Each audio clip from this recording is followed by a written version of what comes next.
Welcome to our channel Beast Whisperer. David Becky and Anna van der Merwe, two rangers at the Kruger Game Reserve in South Africa, set out on a long patrol one morning.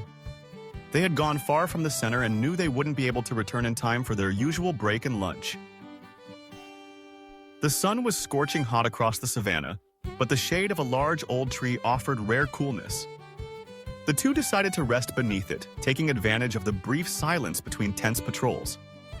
Anna opened a bottle of water, drinking slowly, while David wiped his sweat and stayed alert. The peaceful space was filled only with the wind rustling through the leaves and the echoing chirps of birds. Suddenly, David frowned.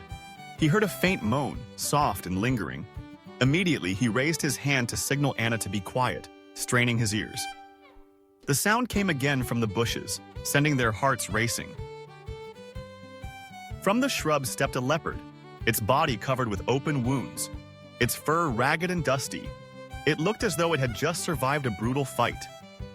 Anna froze, tightening her grip on her bottle, fear and pity mixing in her eyes.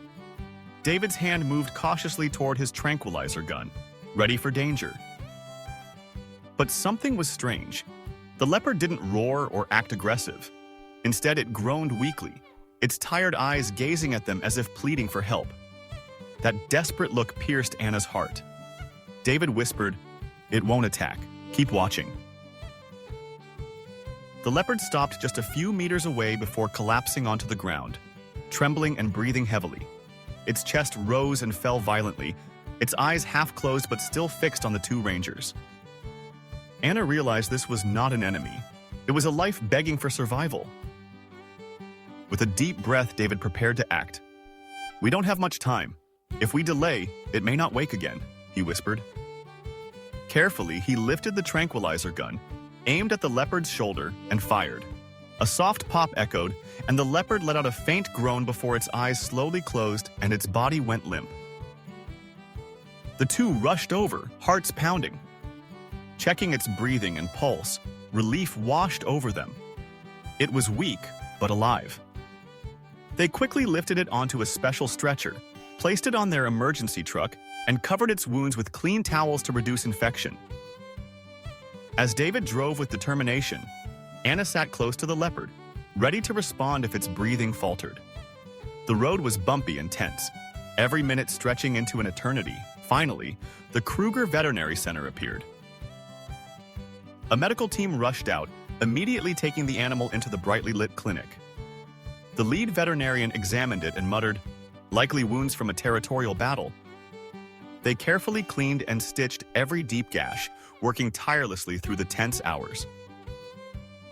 Outside, Anna clasped her hands tightly, eyes brimming with tears, while David stood firm, silently praying.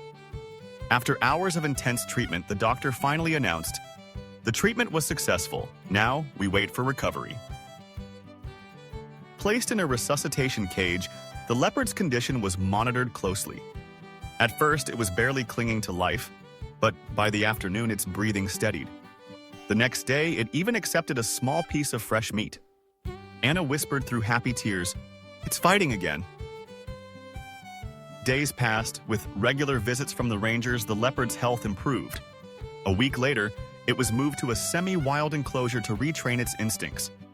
At first, its movements were slow, but each attempt to stalk and pounce grew stronger. Day by day, its spirit returned. A month later, the leopard stood tall once more. Its wounds had healed, fresh fur covered its scars, and its fierce, majestic aura returned. The time for freedom had come. David and Anna transported it back to the very place where they had first found it. Opening the cage door, they watched with anticipation.